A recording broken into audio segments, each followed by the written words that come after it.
Good morning, y'all. Welcome to another Ask an FFL video on Luderco Arms. Today we're going to do a quick video about a subject I get asked about a lot, both by customers in person and also on the internet, and that is dry firing.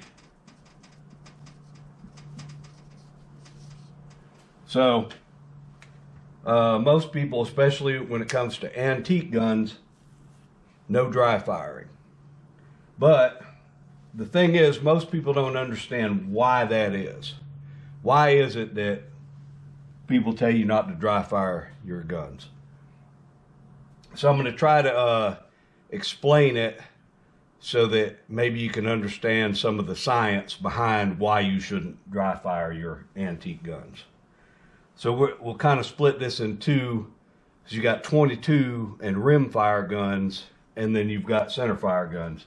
So rim fire, you've got a cartridge case, and they're all rimmed, obviously, because they're rim fire. And inside the bottom of this rim is priming compound. So what happens is the firing pin, if you look at the chamber of your 22 rifle or handgun, you basically got a hole, and when you stick the round in there, the rim catches the outside edge here. So that'd be the back of the rim, and now it's inside of this hole. And that's flat. And what happens with a rim fire is your firing pin will shoot out and smash the rim and fire the cartridge. So from the side, it looks kind of like this. You got your barrel here. This is your chamber. And the rim of your cartridge, this will be your cartridge here. Like so, bullet, and then your bolt will be here, and what happens when you pull the trigger, your firing pin jumps forward and it mashes this brass right here on the rim and fires it. So the reason and there's more than just 22 rimfire and 17 HMR. Back in the old days, there were 38 rimfire, 44 rimfire. There were all kinds of rimfire cartridges. But the rule was the same. You didn't want to dry fire your rimfire gun, and here's why. So when this firing pin jumps forward under spring pressure and mashes this brass, that brass is acting as a cushion. Think of it like if you got something, you got an anvil. Think of a blacksmith. You got an anvil, and then you've got a piece of molten metal here, and then you got a hammer, right? So as you bang on this, the hammer doesn't get dented and the anvil doesn't get dented. The molten metal gets dented because it's the softest thing. Over here, you've still got metal banging together, but what's the softest thing? It's the brass cartridge.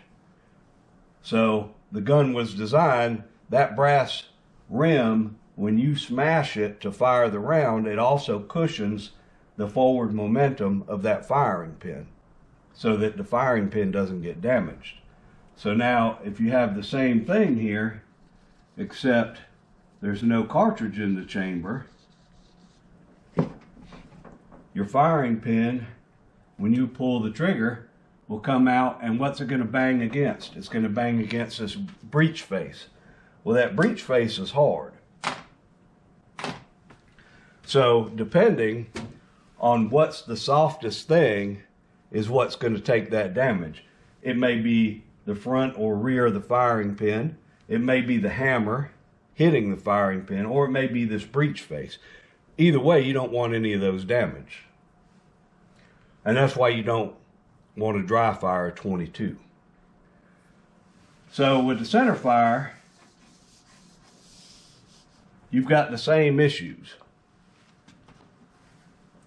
The difference is, instead of smashing the rim of the cartridge, you're smashing the primer with the firing pin.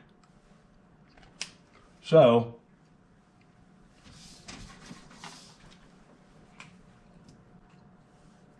same scenario. You got a chamber. You got a round of ammo in here.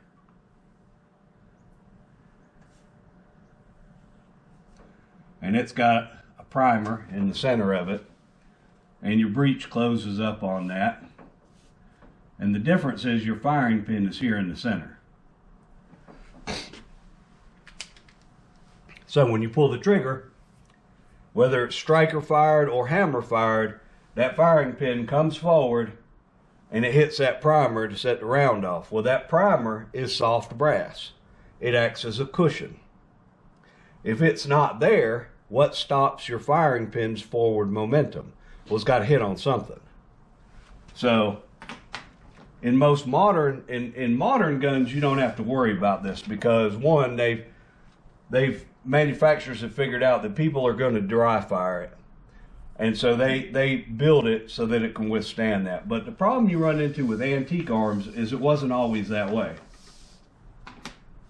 So let's take a look at a couple of examples of how the firing pin sits inside.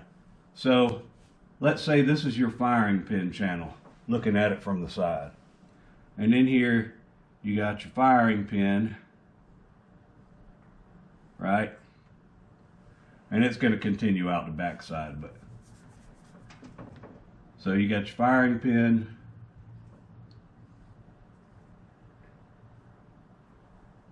here, and then your hammer will come, hit the firing pin goes into the primer. Well, obviously, if you look at the slide on an old, let's say a French Ruby, the firing pin doesn't just fall out of there, it's being held in by something, right? So what it's being held in by on a Ruby, for example, your firing pin is shaped like this. It's got a cutout in the side of it.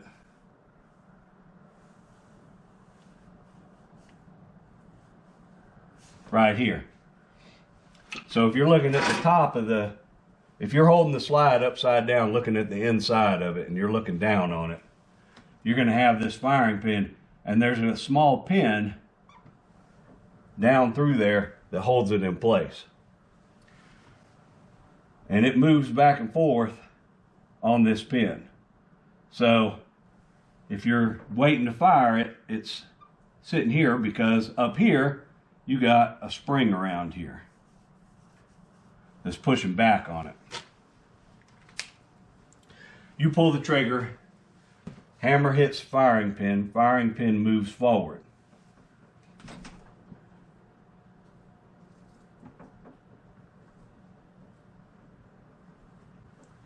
Right? Moves forward to fire. Well, if you've got the gun loaded, then right here, there's a nice piece of ammunition. Firing pin hits it. It moves maybe half of the way, half of the distance on this. So it'll get to about this point, and then the spring will push it back because it's hit that primer. But if there's no primer there,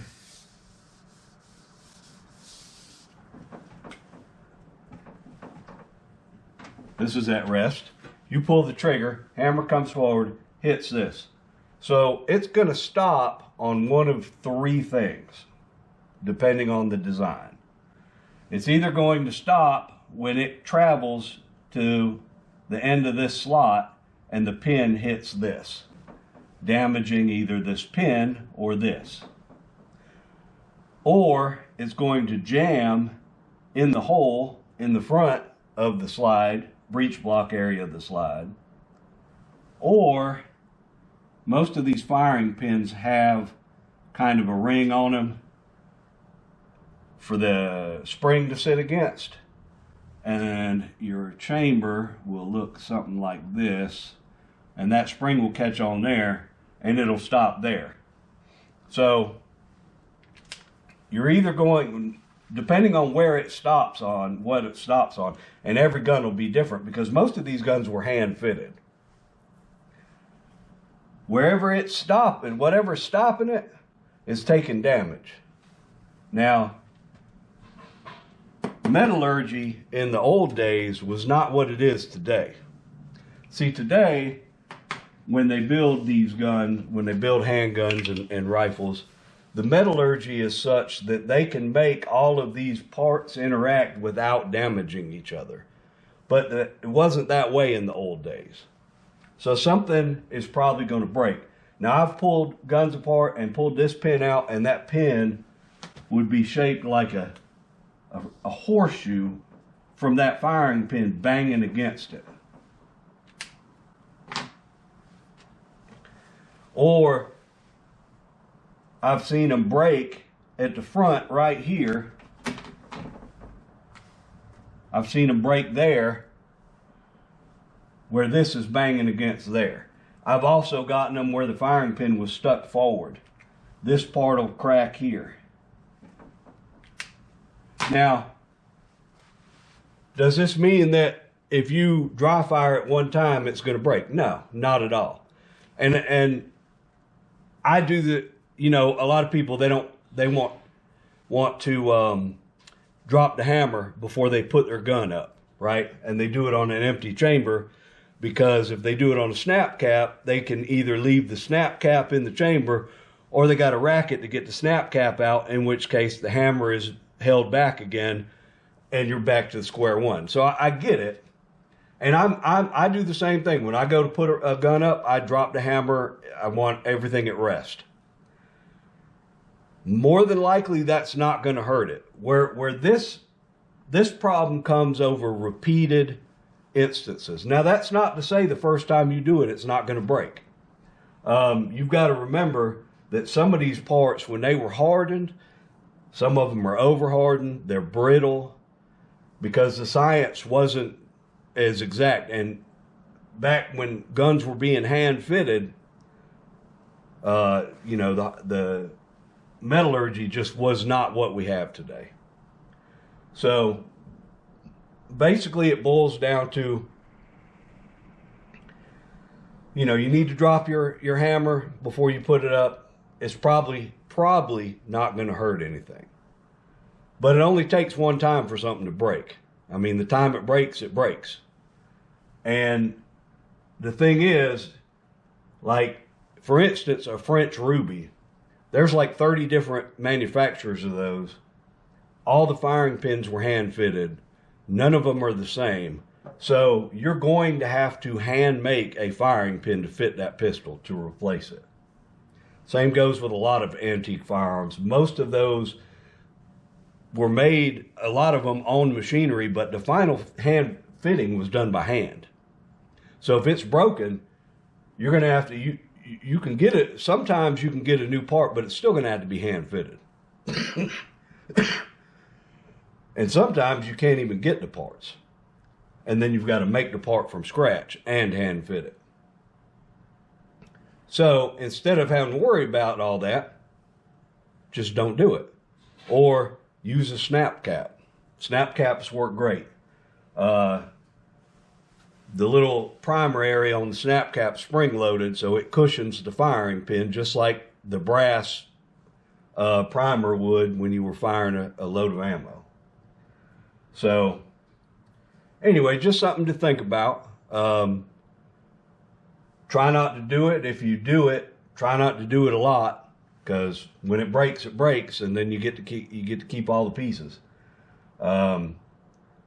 You know, it's not like a brand new Glock where you can dry fire it 1,000,000 times practicing. These guns weren't made for that back in the days. And you know, when it's broken, it's broken. So if you got an antique, get you some snap caps. If you want to play around with it, try to keep the dry firing to a minimum, because when you break it, you break it. So that's it. And if you got a different take on it, please let me know. Leave a comment. Let's talk about it. I'm always open to learn new things. So we'll see y'all in the next video. Appreciate y'all watching, and y'all have a good one.